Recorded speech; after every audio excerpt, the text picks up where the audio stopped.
Samantala naman, ang Pangulong Duterte abay nanguna personal siyang sumalubong kagabi sa mahigit 2 milyong dosis ng Sputnik V vaccines galing ito ng Russia. Kagabi nga bago mag alas 8 ng gabi ay pinaunahan ni Pangulong Rodrigo Duterte yung pagsalubong doon sa mahigit 2 million doses ng Sputnik V COVID-19 vaccine. At dito kasama ni Pangulong Duterte si Vaccine SAR Secretary Carlito Galvez Jr. At sa kanyang mensahe, nagpaabot ng pasalamat si Pangulong Duterte sa bansang Russia o yung Russian Federation kaugnay sa naturang mga bakuna.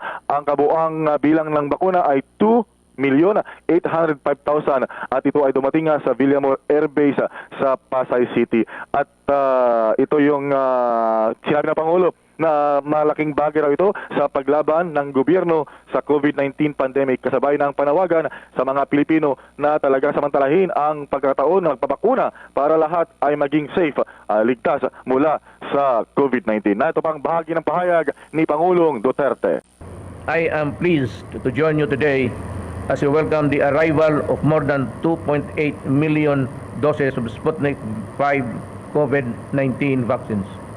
This gives us reason to be thankful for the strong support of our friends from the international community in overcoming pandemic. Let me express my gratitude to the Russian government for the continued supply of life-saving COVID-19 vaccines to the Philippines. These deliveries affirm Russia's commitment to achieve local vaccine equity and improving vaccine accessibility to countries, especially the Philippines. I deeply appreciate Russia's efforts in fostering cooperation in various areas, including the fight against COVID-19. Goodwill initiatives, such as this vaccine donation and others, demonstrate the strong ties and friendship between Russia and the Philippines. Furthermore, I acknowledge the strong efforts of the Department of Health, Department of Foreign Affairs, the National Task Force Against COVID-19, and other institutional partners for ensuring a steady supply of vaccine in this country. Amidst the threat of variants, you attended to prompt and safe and effective delivery, distribution, administration of the vaccines across the country. Yan ang bahagi ng pahayag ni Pangulong Duterte. Ito ay binili at hindi ito donasyon ng Russian Federation at binili ito ng gobyerno para madagdagan pa yung ating bakuna na magagamit para sa ating mga kababayan. Bongbong Raymond, bakit espesyal ang pagsalubong ng Pangulo kagabi ha? Kasi sa araw-araw halos nakalipas din ng mga buwan talagang bulto-bulto yung dumarating. Pero ngayon muli nasilayan natin si Pangulo kagabi dyan sa bahagi ng NAIA, Villamor Air Base, Bongbong Raymond. Well, tama ka dyan dahil isa ito sa mga pinakamalaki. Kung hindi mo magkakamali, ito yung pinakamalaking supply na Sputnik V, Bombo Elmar, dahil halos 3 million, 2.8 million doses. So siguro, minabuti ni Pangulong Duterte na salubungin ang naturang mga bakuna, Bombo Elmar. Okay, Bongbong Raymond, kagabi sabi mo wala si Pangulong Duterte sa kanyang talk to the people dilan sa pagsalubong niya. So tuloy na ba siya? May schedule na mamayang gabi, Bongbong Raymond? Well, tama ka dyan. Yan ang sinabi ni spokesman Harry Roque at abangan natin mamayang gabi yung talk to the people ni Pangulong Duterte at abangan kung ano-ano naman yung kanyang mga babanggitin pagtalakay sa iba't ibang mga usapin maliban sa pagtugon ng gobyerno sa COVID-19 pandemic. May sulat doon. Ang mga taga-mahal kayo ng Antipolo, maraming salamat po sa malasakit. Yan na sa labas. Salamat.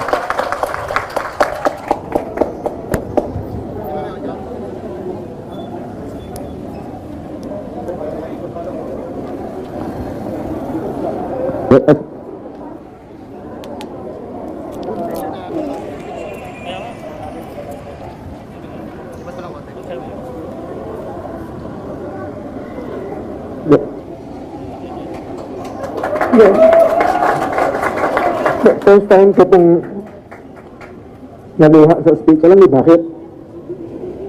Mabablitaan niyo po sa mga susunod na oras.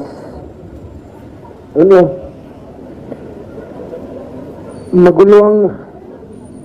magulo ang politika. Ako, payo ko po sa inyo. Kung wala kayo sa politika, huwag niyo lang pasukin. Kahit man ikwento dito sa inyo, ako po kandidato bilang pangalawang Pangulo. Pero marami pong mga pangyayari sa mga nakaraang oras na ayaw ko, hindi, mahirap niyong maintindihan sa politika. 38 days na po akong kandidato bilang Vice President. Pero siguro dahil sa pagmamahal ko sa ating mahal na Pangulo, tagal po ako nagtrabaho sa kanya. Kilala ko po sa yung pagmamahal niya po sa tao. Diyan po natutunan yung Malasakit Center. Itong kandidatura ko bilang Vice Presidente ay maaaring magbago. Kasi hindi ko maiwasan. May mga changes po sa politika na sabi ko nga, napakadumi. Dito ka na nga gustong magserbisyo sa kapwa mo Pilipino. Eh meron mga pagbabago na wala naman po akong magagawa. Dahil po, may mga posisyon naman na, alam niyo itong problema about the substitution dito sa politika. Maaaring may mga babago sa mga tatakbuhang posisyon sa mga darating na araw. Ang problema po dyan, kailangan ko umiwas. Gustuhin ko mang magsilbi sa inyo bilang inyong Vice Presidente dahil sa kagustuhan ng ating mahal na Pangulo. Kailangan ko pong umiwas. Malalaman nyo lang po yan sa darating na araw. Nasaktan na ako din sa sinabi ni Mayor Jun. Sabi niya sa akin na bihira po silang humanga. Huwag niyo po ako ituring na isang senador. Dahil hanggang ngayon, hindi ko pa po alam na senador na ako. Tingin ko pa rin sa sarili ko ngayon. Takbo rito, takbo doon. Nasanay po ako bilang isang staff ni Pangulong Duterte. Hindi naman po ako tatakbo bilang Vice President. Dahil na rin po sa kagustuhan ni Pangulong Duterte. Kwento ko na lang po sa inyo. Siya po ang dapat na maging kandidato bilang Vice President.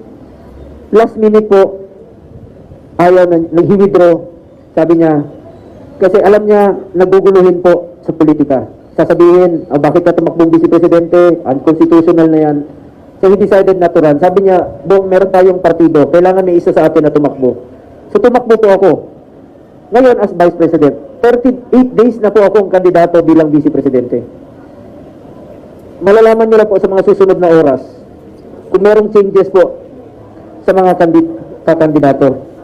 At kung kailangan kong umiwas, wala po akong magagawa.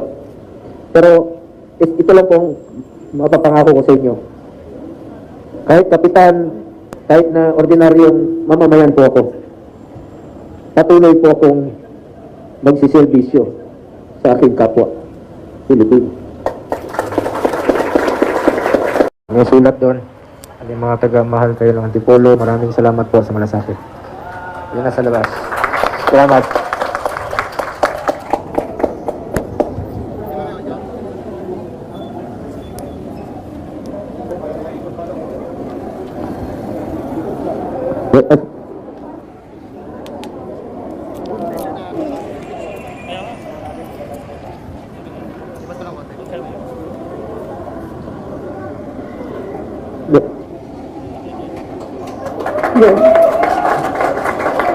First time ko pong naluha sa speech. Alam niyo bakit?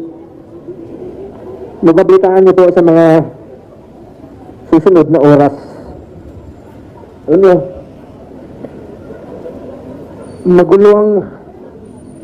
magulo ang politika.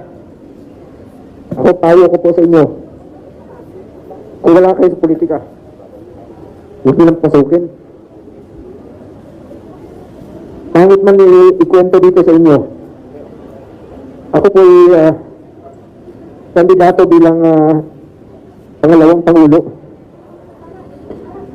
Pero marami pong mga pangyayari sa mga nakaraang oras na ayaw ko, hindi, mahirap niyong maintindihan sa politika. 38 days na po akong kandidato bilang Vice President. Pero siguro dahil sa pagmamahal ko sa ating mahal na Pangulo, tagal po ako nagtrabaho sa kanya. Kilala ko po sa yung pagmamahal niya po sa tao. Diyan po natutunan yung Malasakit Center. Itong kandidatura ko bilang Vice Presidente ay maaaring magbago. Kasi hindi ko maiwasan. May mga changes po sa politika na sabi ko nga, napakadumi. Dito ka na nga gustong magserbisyo sa kapwa mo Pilipino, eh meron mga pagbabago na wala naman po akong magagawa.